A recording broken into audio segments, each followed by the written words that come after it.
Sa mga BPO owners, managers, and HR, this video is for you. I know we love giving our employees pizza parties or bonuses, but I have a suggestion for you. How about we provide them a bonus that really can change their lives? Alam naman natin ang realidad ng lifestyle ng mga BPO employees, especially yung mga nag-work sa gabi. Usually, they have to drink coffee, a lot of coffee, and a lot of times they like to drink Starbucks or other highly flavored coffees that usually have a lot of sugar contents in them. A lot of them also need to smoke to fight stress. And since it's late at night, a lot of us have to eat more para hindi kami antukin. That's the reality of working in the graveyard shift in the BPO. But we also know that BPO have one of the better paying salaries. That's why a lot of Filipinos still choose to work in the BPO. Now, how can we make a difference or an impact in the lives of our BPO employees? I want to tell you that pizza parties or bonus raise will not really make them stay. What can make them stay is knowing that the company cares about their health too. And I know this from personal experience. I used to work in the BPO industry before as well. And I know of my friends or coworkers that are still working in the same company until now. Kasi maganda yung HMO offer. Kahit mataas na yung mga initial offer sa ibang BPO company right now, they choose to stay in that company simply because they have a really solid HMO benefit.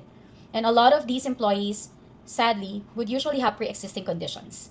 That's either asthma, high blood pressure, diabetes, and if they go on their own and get their own HMO, and if these employees choose to get their own individual HMO, reality is individual HMOs are not as good as company HMOs.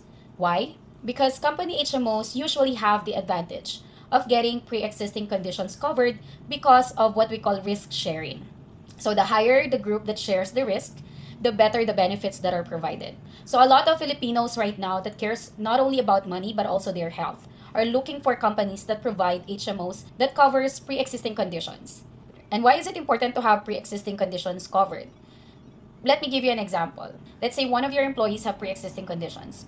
We all know that since they have pre-existing conditions, it's more likely for them to need medical care. Halimbawa na lang, regular check-up because they need to know kumusta na ba yung kanilang blood sugar level, do they need to increase or decrease their maintenance? And in case of diabetes causing other complications or symptoms, usually they will have to go to the emergency room or even get confined. And that's where you come in.